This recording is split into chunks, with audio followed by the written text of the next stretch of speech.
and then we can begin. All right? Yeah. Yeah. Nishita, hello? Just a minute. So we're ready?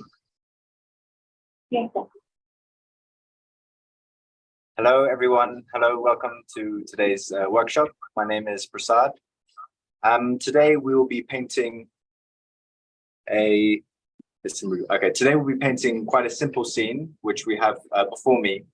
And it's a scene from a playground. And I think art is about making any subject that you find interesting or beautiful, interesting, no matter how ordinary it is. So it's a simple scene, and I guess one of the strong elements is the trees, and the trees are something that I've painted often and enjoy painting. So I'll talk a little bit about them. Firstly, trees are always verticals. So we have 3 verticals here, but they're interesting because they are placed at different distances to each other. We can see this is quite a big tree, and it's in the front. Then the next tree is the darkest tree, and it's quite close. And then the third tree has quite a big distance in between. So the distances are important to create irregularity. And then... sorry, sir. So I slightly interrupt you. I need to introduce our... Yeah, can you please start with the introduction? So sorry. One second, please introduce Kadesh, please. Sorry, sir. Sorry, sir. Sorry, my mistake. Sorry. No. Sorry, sir. Hello, everyone. With great pleasure and excitement, I extend a very warm welcome to each and every one of you to this watercolor demonstration by the talented artist, Prasad Beaven, sir. I would also like to welcome our founders, Achintya Hazra, sir, and Nishikant Palante, sir, and our team. So Prasad Beaven, sir, is a watercolorist based in London, and he has spent 6 years of his childhood in India, in the mesmerizing foothills of the Himalayas, where he developed a profound appreciation for the intricate wonders of nature. As a practitioner of meditation, Prasad sir places immense importance on inner well-being and strives to achieve a state of peace that transcends into his work. He finds expression in his painting through the delicate brushstroke. Through his art, sir endeavors to capture the essence of nature's phenomena while also conveying the inner world of the human body. During his pursuit of artistic excellence, Prasad Beaven sir embarked on a transformative journey while completing a master's degree in traditional art. It was during this time that he discovered Chinese landscape painting that not only captured his imagination, but also provided him with a profound philosophical foundation for his work. His dedication and talent were recognized when he was awarded a prestigious award upon graduating in the year 2021. Since then, Prasad sir has exhibited his remarkable artwork at renowned art galleries such as Mall Galleries, the Affordable Art Fair in London, and the Fabriano World Exhibition in 2022. So today we'll witness the artistic brilliance from Prasad sir's deep connection with nature and his unique perspective on the world around us. Welcome, sir. Looking forward to a wonderful demonstration. Hello. Thank you so much. Thank you. Thank you, Nishikant and Achintya. Thank you for inviting me here today. Yeah. So we have a painting that I will use as a reference. Often when I go outside, I don't take a photograph because I like to just work from the painting that I make on the spot. And this is as true a reference as any photograph that I could take.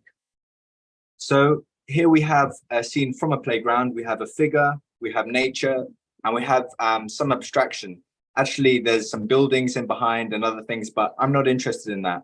So first of all, when you go outside and you paint, it's important to understand what interests you. And for me, I was interested in the trees, their movement, and the figure and the contrasts of tone between them.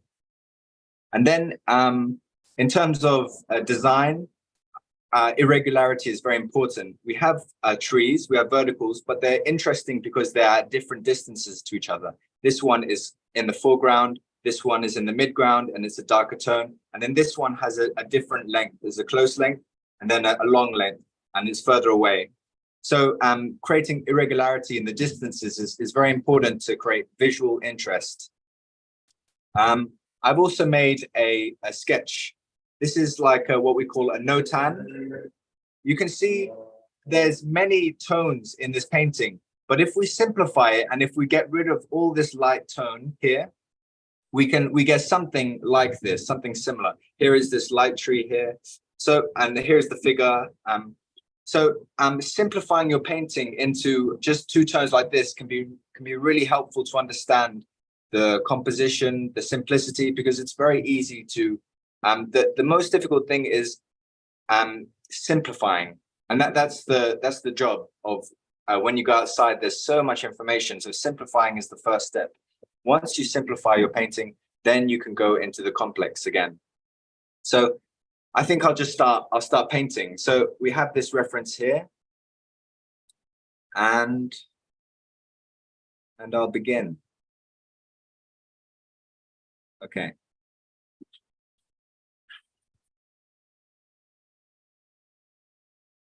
So I'm going to do a rough sketch first, just to understand the placement of things.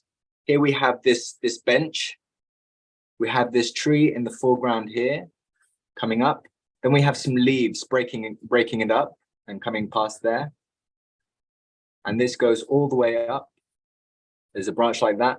When you're drawing, I think you can just keep your pencil on the paper and let it move naturally. We have this line here.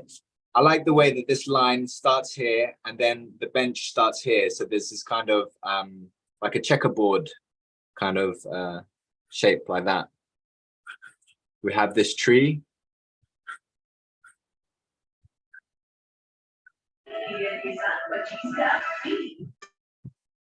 We have this tree here like that. And we have this figure.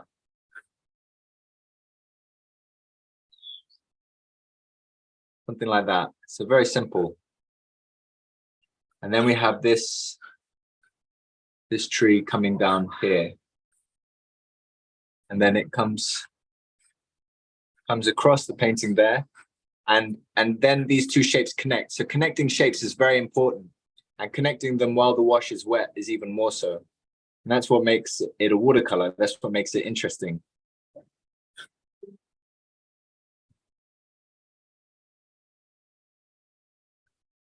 Then we have some shapes coming like this. Something like this.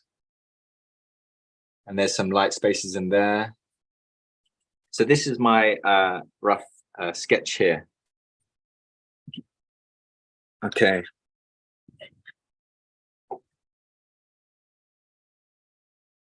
I have my water. I like to use a flat brush often when I paint. It's a goat hair and it's really nice for making big washes, especially when I first start. And before you begin your painting, especially if you're outside, it's always important just to remind yourself what inspired you to begin the painting. So it's good just to not to rush into it too quickly. Just take a moment, just to again create that mental image in your mind's eye of what it is that inspired you.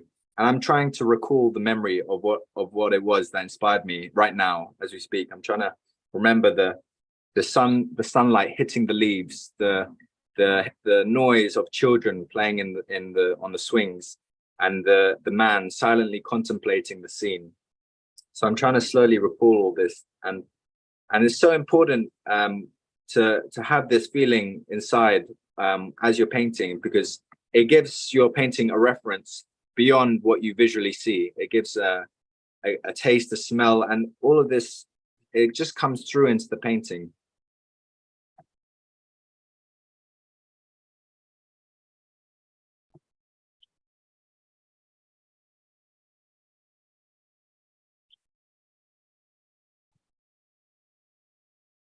So I'm going to start with this very strong, nice yellow, greenish color. And while I'm painting, I want to keep it wet. I'm in Italy and it's a little bit dry. So I have to spray it occasionally just to keep it wet.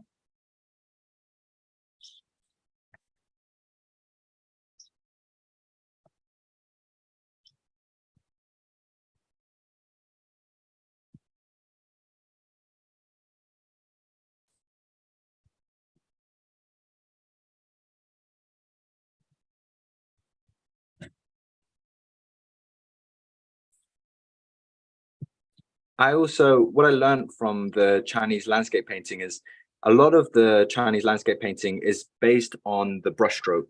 They have such a rich history or tradition with the calligraphy and with the brushstroke. And so when they paint landscapes, they often say they don't paint landscape, but they say to write a landscape. And they're more interested in expressing the brushstroke than even the scene itself.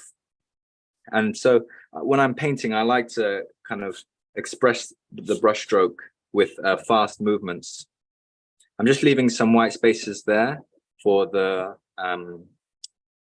just in areas just to make it interesting and break it up. This also, I find it gives a vibrance to the painting, which I like. And then in the distance, there was these bluish, cool mountains. And for me, I'm not going to go into them. I'm not going to try too hard to put them in, but I'm just going to suggest them by putting in their color. So all the things that are not important to me, they're more like color references in a way.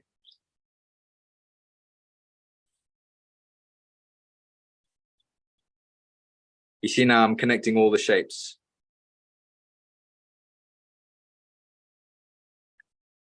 I'll just mix a slightly more gray tone.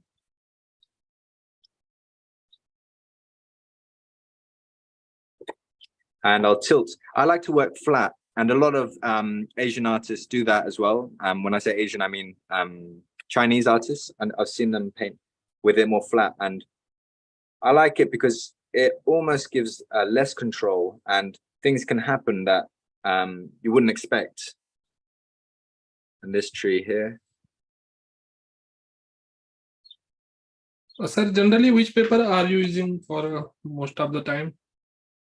This is Saunders. This is Saunders Waterford paper. Okay. Otherwise, I like to use Arches. It's quite nice, but mainly, yeah, mainly these two. Okay, great.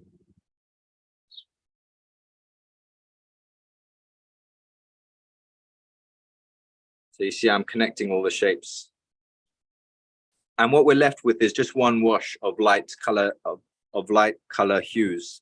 We have blues, reds, greens. So the first wash is like, we can call it the rainbow wash, where we can put all the colors and we can be brave with the colors. And in the second wash, we can think more about tonal arrangements and the composition.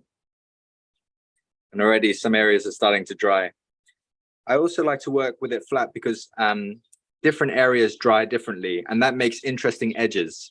Watercolor is interesting because of the different edges you can naturally create. No other medium can quite do that, and the soft edges as well. Oil painting is good for realism. It's good for control, but watercolor, you get a spontaneity that other mediums can't really replicate. I'll start to put in this figure. And overall, I want to keep him a light tone. So I'll just I'll leave some white highlights for he's kind of balding, this man. And he's got hair coming. Yeah, he hasn't got a full head of hair.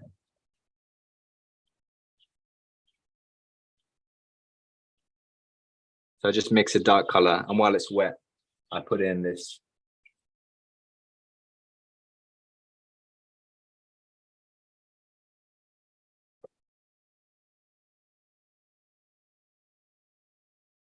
And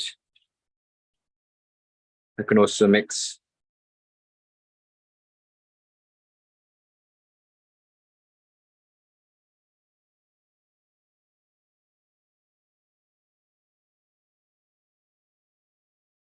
some olive. He's wearing an olive green shirt, and I can slightly darken the bottom of this.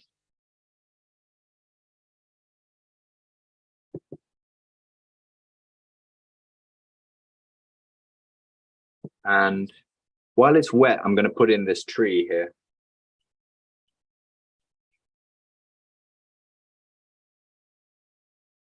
I'm mixing purple, brown, blue. Overall, I'm interested in a dark tone. And look, now this is, I like the difference in tones that we're getting. This will, of course, as I've already said, it will dry lighter than it is now. So we don't have to worry too much. There is very wet, so I'll wait a little bit before putting that branch in.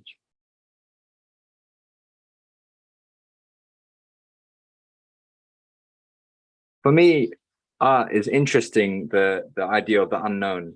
You know, this every painting is a new discovery, and so working it in a kind of free way allows for different things to happen.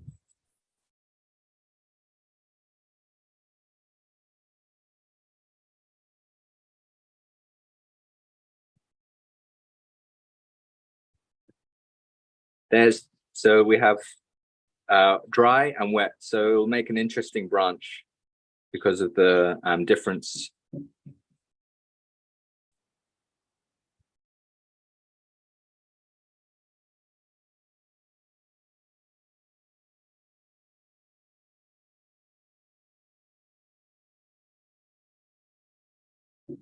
And then you see all these 3 points are meeting in the same point, and that's not very nice. I don't like that. So I'll just change that up slightly there.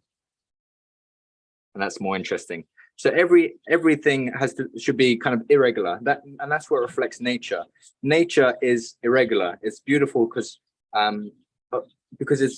there's so much asymmetry. There's you don't know what's going to happen next. It makes it exciting. So that can be said of the macro in terms of the whole composition, the irregularity, and the micro, all the small details. There should be that sense of difference. And then nature is always so subtle. You know, you have the tree will be darker than the background, maybe as it goes higher up, and as it goes lower down, it will be lighter than the background. So these subtle changes in tone, I'm going to try to capture now. So I'm slightly adding a darker mixture. And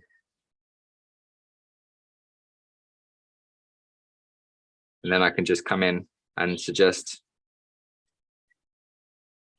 something there.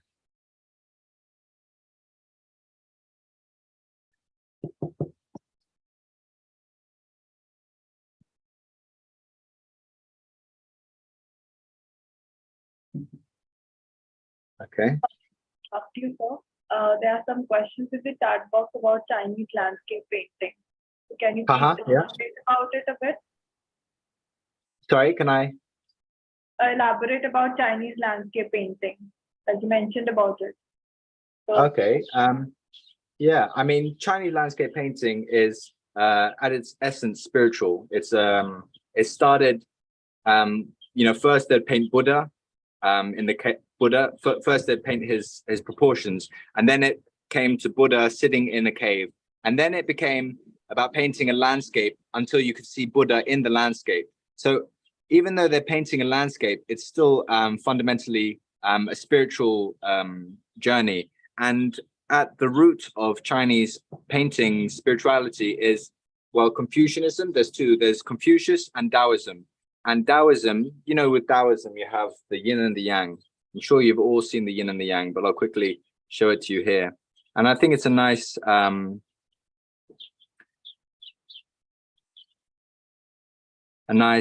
metaphor for many things in art. So yeah, I painted the yin and the yang there for you all, even though you all know it. And there you can see you have You have the dark in the light and the light in the dark. And yin and yang, it's about there is no right or wrong. I mean, there's you have to accept the good and the bad and see them as the play of life. You know, the bad and the good, they're two sides of the yin and the yang. And in the same way, I like to think of the tones, you know, so getting the opposite in tones. It's the union of opposites, the yin and the yang is. And this union of opposites can be seen in every aspect of painting. It can be seen in the different tones, the light and dark tones, the hard and soft edges, the warm and the cool colors, the composition, the big and the small shapes. So all of these aspects of painting reflect the yin and the yang in their most essential form. So that's a little bit about, you know, kind of how I try to tie in Chinese landscape painting. Also, a big feature of Chinese landscape painting is this idea of emptiness. It's something I spoke about in the past, but emptiness, I practice meditation, and the key with meditation is achieving the state of thoughtless awareness, which is described as the higher reality.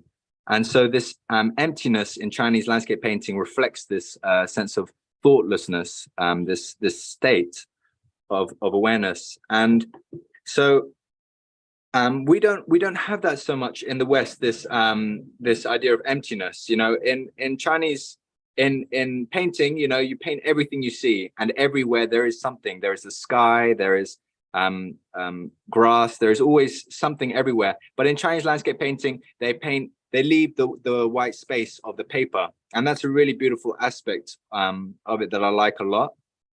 I'll just keep spraying it because it's starting to dry. So this idea of emptiness is a really key point that I try to put in, even though I've put in a light wash. For me, it's almost like now I'm starting to put in the second wash. There are other paintings, I think, where I express this idea of emptiness more strongly and more. I actually make a concerted effort to do that. In this painting, although I break up the spaces and make them interesting using light and dark, so there is elements of that. I wouldn't say it's something I put a lot of attention, just leaving the white of the paper. So that is one aspect, this idea of emptiness. Yeah. But I guess when you're painting, you know, ultimately, you know, you paint because you enjoy it. And while it's good to know all these different things about design and everything, well, these things are essential to understand how to create a successful painting. But you should never forget, you know, why it is you're painting. You should never forget that. And ultimately, it's the joy, the enjoyment of it, I guess. The enjoyment and that feeling of being so concentrated on what you're doing that you forget where you are, you forget time. So all these things are they have spiritual significance, if you like. I like to think so anyway. So now I'm just trying to break up this area and make it interesting. But it's important not to get too careful. Still, you know, what the viewer receives is, you know, on a subtle level, they receive the state of the artist. And if the artist is being too worried or too careful, it will express itself to the viewer. So it's important just to you know, not be too worried and just express yourself in a free manner. I think painting is a journey of self-expression and knowing and feeling free to express yourself.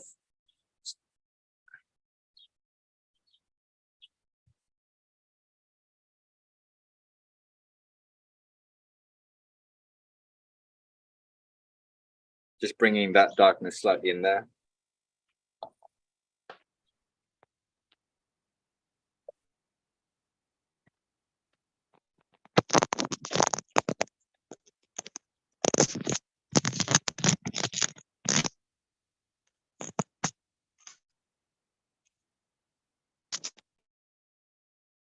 So this is going to be an interesting area to work out.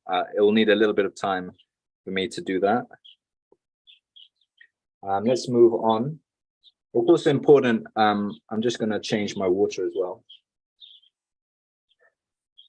It's also important not to get too involved in your painting. You know, it might sound strange to say, but, you know, to kind of always have this feeling of detachment that you can see the whole painting, even when you're doing small brushstrokes, because everything that you do has to has to be in consideration with the whole. It's only when you start going too much into details that you can make mistakes with the composition, because you lose sight of the whole painting. And in this, there's a lot of life lessons as well. Yeah.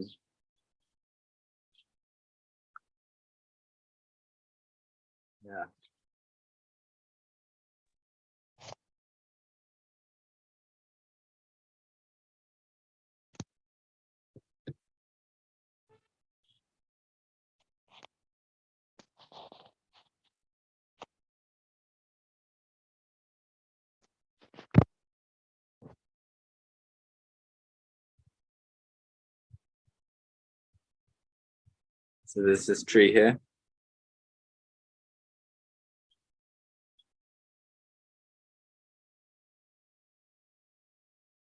Leave some white areas there. Connected down here. Watch out for the figure. Try not to paint over that. And then see, now it's coming into that wash there and connecting the two shapes. So now this tree and this tree are getting, the lost and found shapes are so important to make a painting interesting.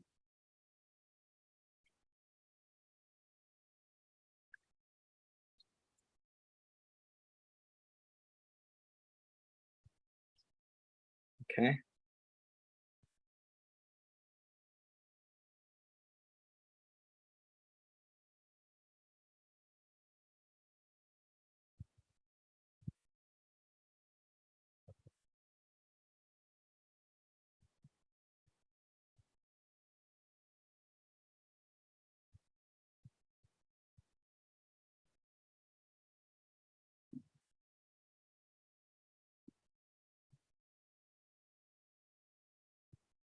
Let's keep focused on the composition and bringing this, highlighting the figure with a darker tone.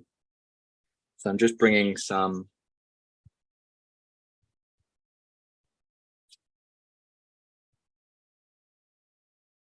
and then I like to express a kind of I like to be expressive in my brushstrokes as well.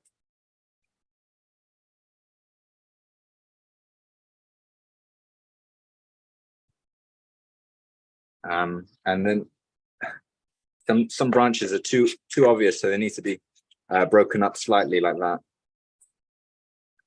They're too if they're too strong, if a shape is too strong, it's important to break it up so that it is integrated with the whole painting. And then again, I got this nice movement, this nice diagonal movement. I don't want to make it too contrived. There's always a danger. It's a difference. When I say I use a palette knife, a sharp palette knife like that. You can use your nail as well, like that. But you can use, a palette knife is a good tool to have.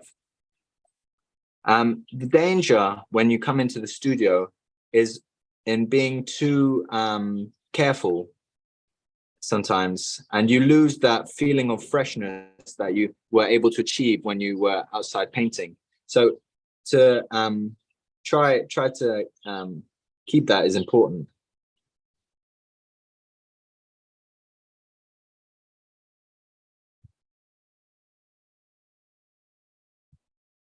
Being a little bit more careful around this figure. Spray occasionally.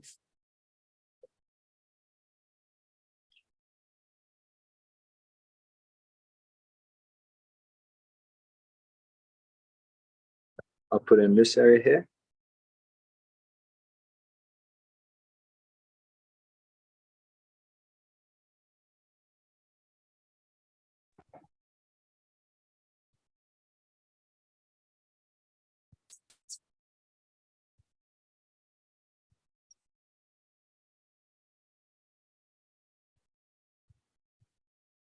And I'll make sure that this tone is slightly darker still.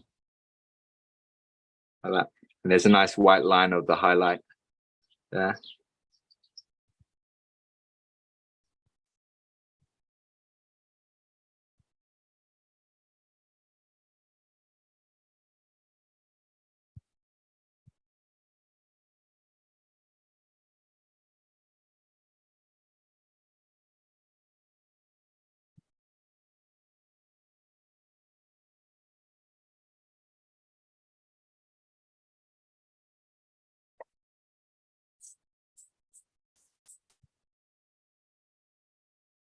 I'll also take this long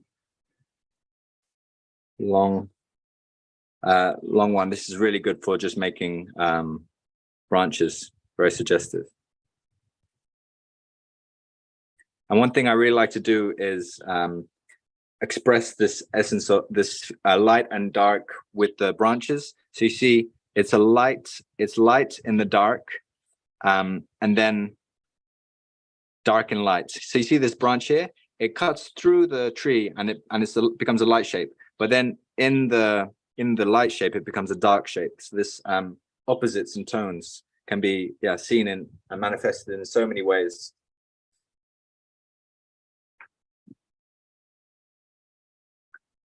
This is this needs to be broken up or somehow lost. This edge is in there.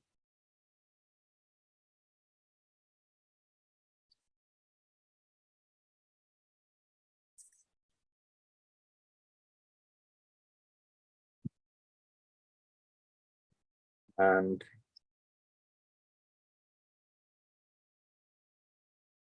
there's something in there.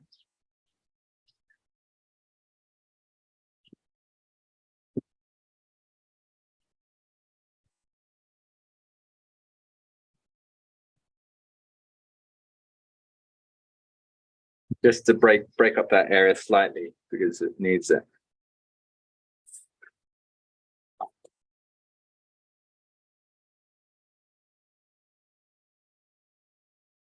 Let's put in this bench.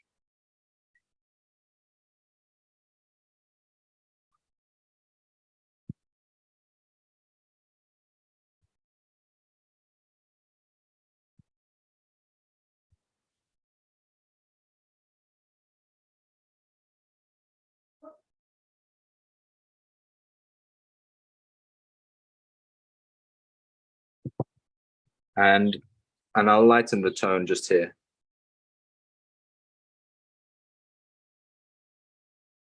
Just to make it a little bit interesting, more interesting.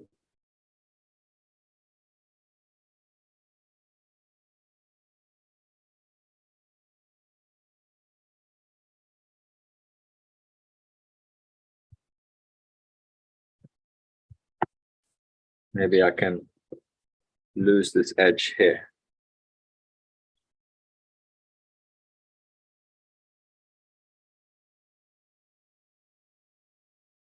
I'm trying to just make the edges interesting and keep it loose overall, because here's a hard edge. So maybe this edge can be lost. So this lost and found, I'm trying to keep that in mind while I'm painting.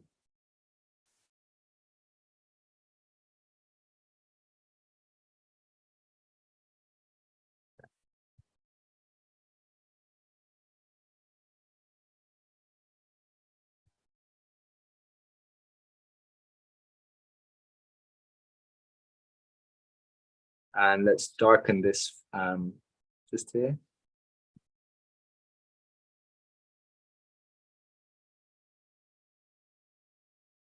And suggest some details.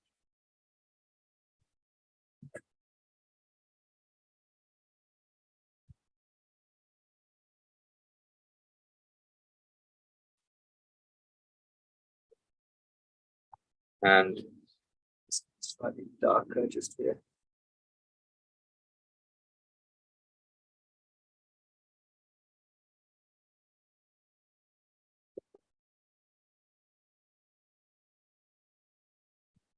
Maybe I'll just break that up slightly in there.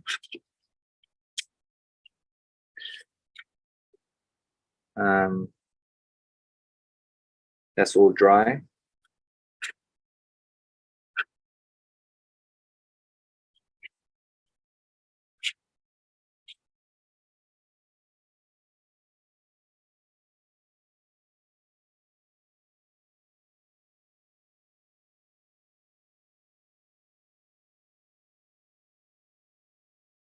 The amazing thing about painting plein air, or painting, when I say plein air, I mean painting outside, is that you make decisions that you're not sure why, and you can't really explain, but you just make them because they make sense in that moment. And so sometimes when you come back into the studio, and naturally they express themselves, or sometimes you're not sure how you did that. And I guess that's the magic of painting outside.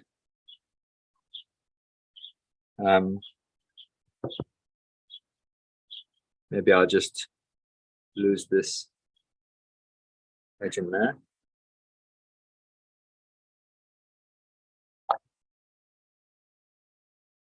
And I'll just suggest some shapes in there.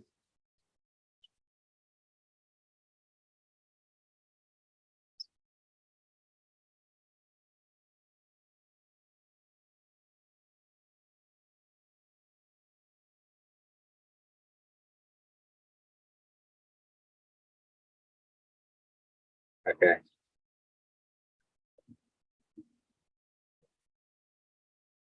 And then to create the three-dimensional form, I'm just darkening one side slightly.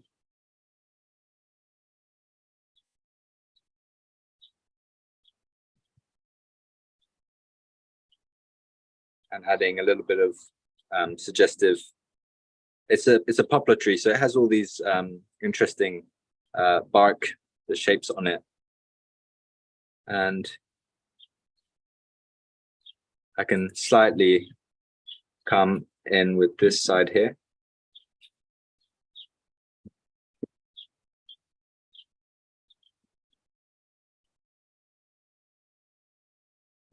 And just suggest some shapes like so.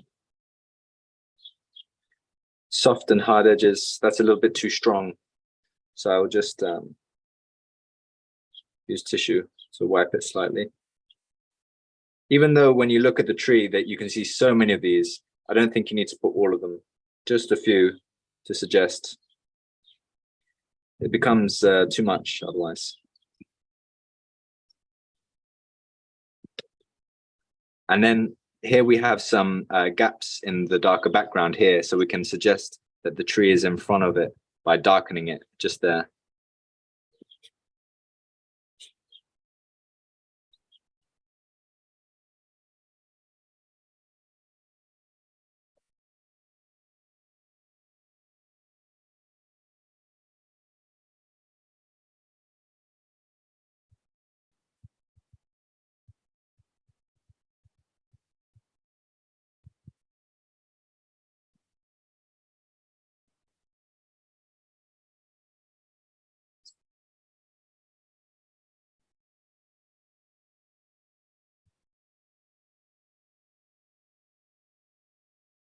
This bench is a little bit too big, actually. It's not very proportionate. So I'll just remove this line here. Lose that edge.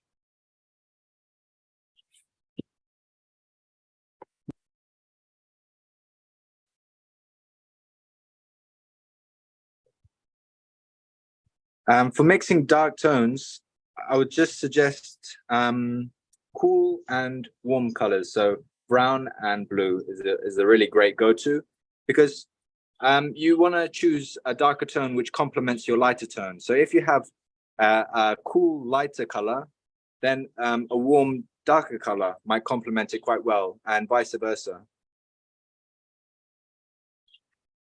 So always going in these opposites.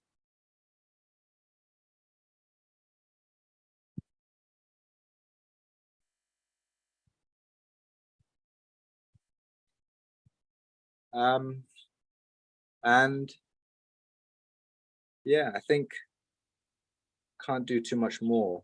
It's yeah, it's a sketch, but I hope you understood some of the points that I made,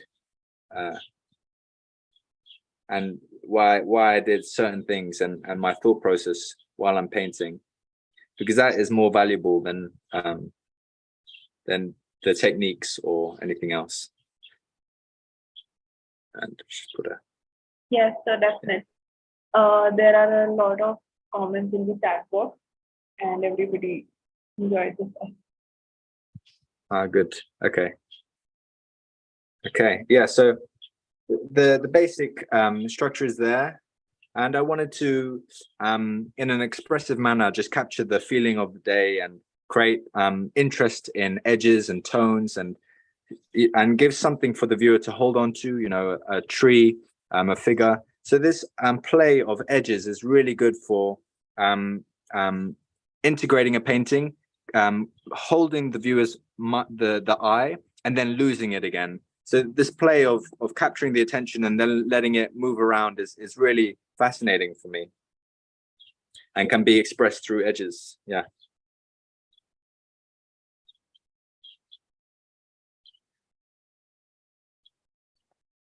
Yeah.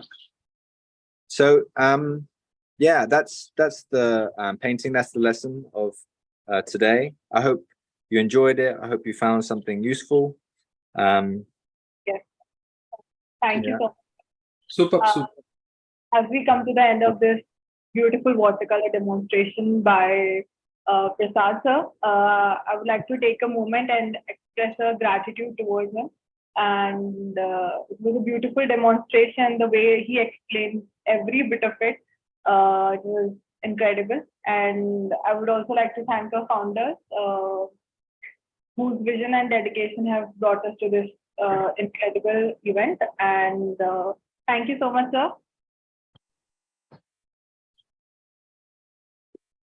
Thank you. Thank you, Tamil. It's a beautiful demo. Really enjoy your demo, and most of the part I observe you focus on the connecting the elements each other. That is very important in your landscape. I found it, and loose styles. It's super. We'll just go through some slight questions about our participants, and we can. Yeah. Sure, sir. There are a lot of comments and wonderful ones. Love your style, beautiful brushstroke, and about composition and everything. So one question was there about how do you achieve dark tones without making them dull? Without making them dull. I think not doing too many layers. So just 2 layers. I don't like to do more than 2 layers really, or 2 washes, you can say, because I did the first wash and then the second wash. But within the second wash, you can, while it's wet, you can add more darker pigments inside, and that will make it very dark. But if you go more than 2 or 3 washes, then it will look dull and overworked. So keeping it fresh and not too many layers is, I think, important to not make it look dull. Yes, thank you so much. And one question was, any alternative of this paper you're using? Which paper you told us? With the paper, there's Saunders, Arches. I mean, there's so many good watercolor brands that I haven't tried. I think every paper has its own unique qualities, and each are good in their own way. I think now I'm quite used to Saunders because I painted with it a lot, and I've found that it is really good for creating luminosity in with the colors and things, which is why I like it. But I would suggest don't worry too much about the brand of paper. If you find a paper you like, then just use that and focus on achieving artistic excellence more than just the different brands. Yeah. All right, thank you so much, sir. And do you always make that small value sketch that you showed us in the beginning? That was very good. Yeah, I sometimes do. Sometimes I don't. I mean, because the thing is, this is a really good tool for simplifying everything you see and creating a clear vision. But sometimes if I work too much on the preliminary drawing and sketching, I lose the inspiration, and then the painting it's difficult. So sometimes I feel very inspired and I just have to paint. And or sometimes it depends on, if you have a clear view in your mind's eye about what you want to paint, then you should paint. And if you don't, then these sketches, it's better that you do these before you start. Definitely.